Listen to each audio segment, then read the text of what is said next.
Hey guys, Tim here from Boogie Mastering. Hope you're having a very great day. So in this video, I'm showing you how I master a lo-fi hip-hop track completely in the box. So I'm covering some fundamental tools, mastering techniques and tricks you may apply to master your own tracks in this genre. So before we start, please remember, if you have a mix that you need mastered, request a quote at BSMastering.com and receive 50% of your first order. I would also very much appreciate, guys, if you subscribe and hit the notification bell to support my channel. It helps me to bring more videos. And now, let's get started.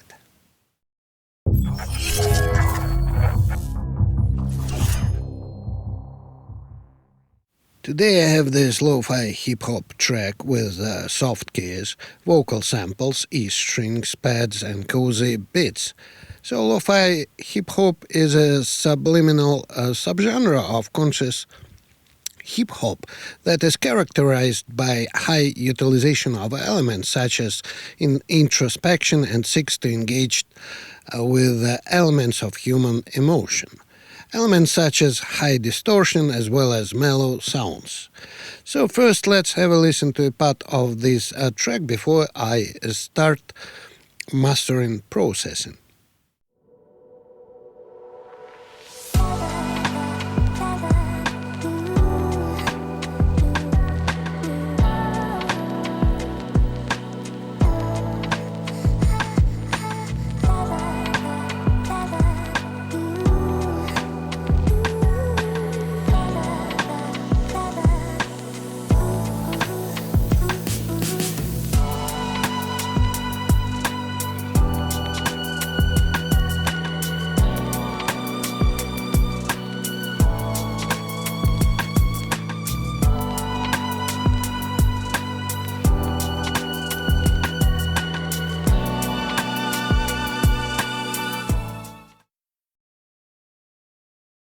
First, I start with a little bit more of surgical EQ and take care of some annoying frequencies. Please have a look at my settings.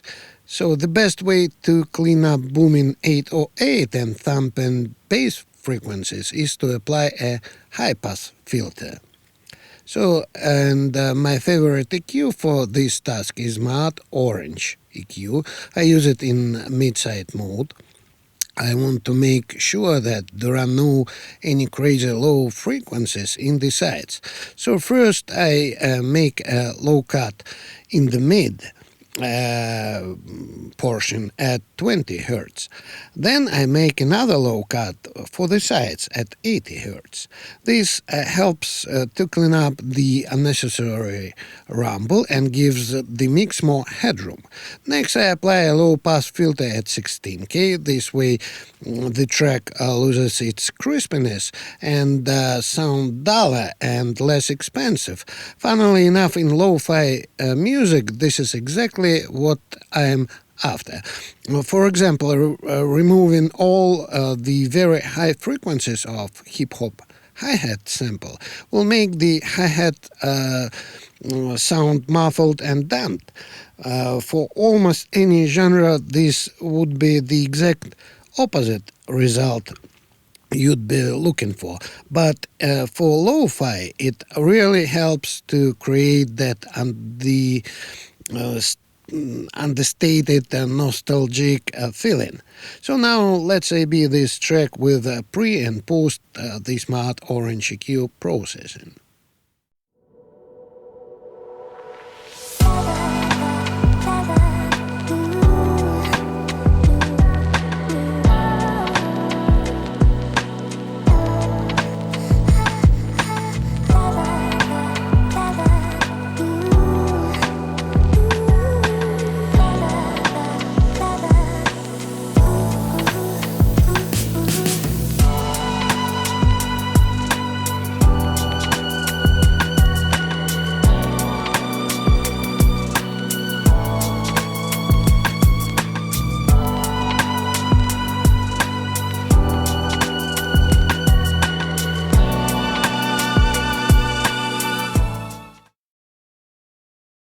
Next, I use my secret weapon, which is Spectra from Wave's factory, and boost the kick drum. In hip-hop, it is around 80 Hz. This way I make the kick big and punchy. I boost the mid-range of the kick in subtle mode with the tape harmonic settings.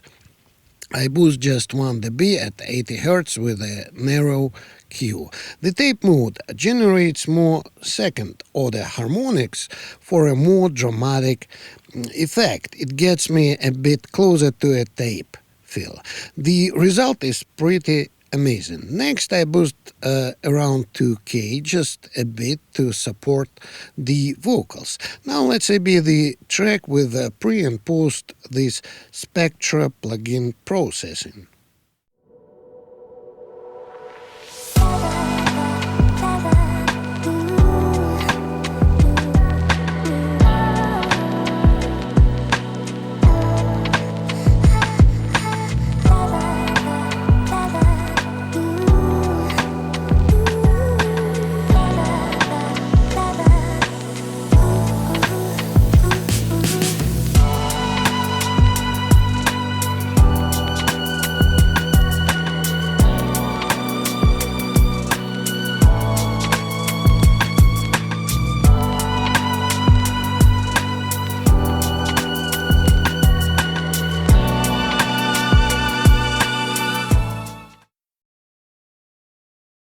Next, I add some flavor and some harmonics and richness to the sound. For this task, I use Aroma from Ploytech. And the reason I like Aroma so much is that it's so flexible.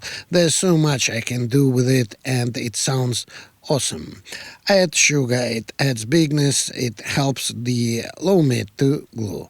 I add pepper, it adds a sense of mid-range bite. And I add some sugar and pepper to the sides.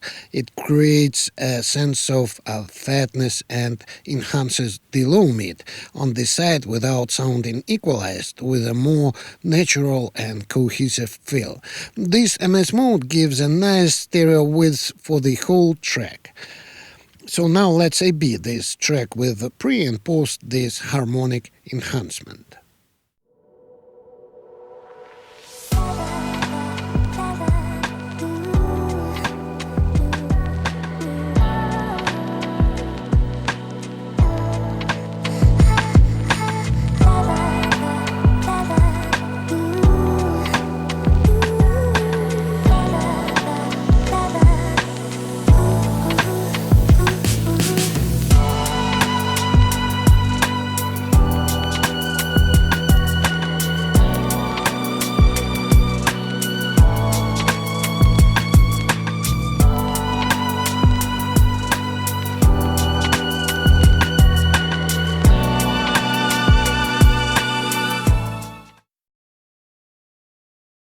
Now I have a balance of everything almost where I want it to be.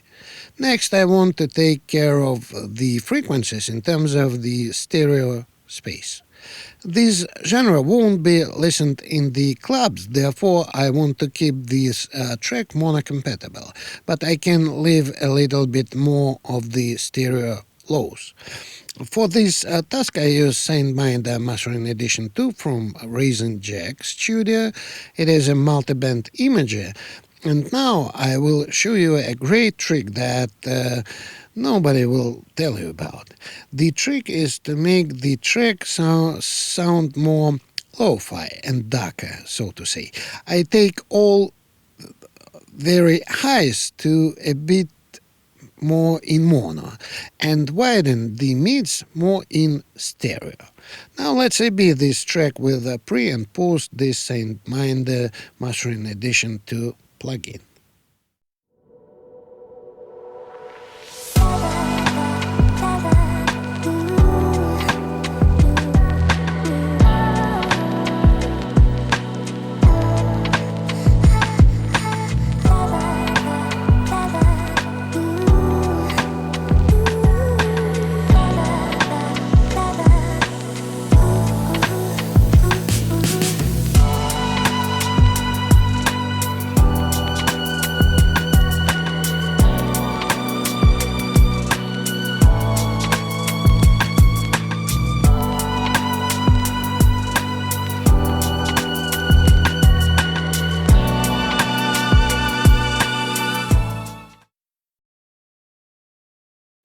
Okay, everything I've done to this point has been pretty much quality control. So I'm sure that the frequencies are balanced and that everything sounds good. Next, I use multiband compression. The really good thing about multiband compression is that I'm not only controlling the peaks and contributing to the final loudness, I can also use it as another stage of balancing the frequencies, because in the end the way my track sounds is determined by the relationship between the different frequencies. I want to make sure that I get the best balance possible. So for this task I use TC Electronic MD4 HD multiband compressor. So and now let's AB this track with pre and post this multiband compression processing.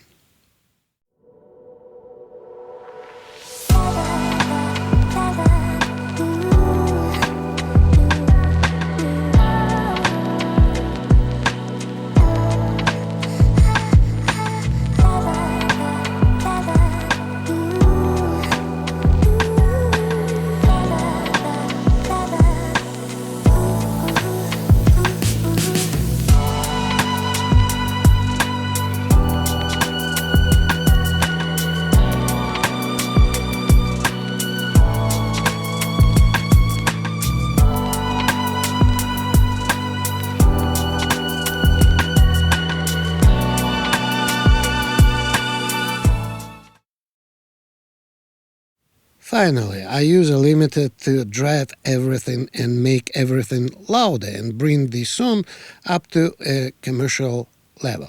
The most important thing to remember about lo-fi hip-hop when mastering is how easy it is to distort the master. What I know for sure that I need to control the dynamics so that when limiting does occur, I'm not truncating the 808 hi-hat or snare. And for this task I use DMG Limitless, and it is a very flexible limiter, especially with its advanced features. So, and now let's make the final A-B between original and mastered versions.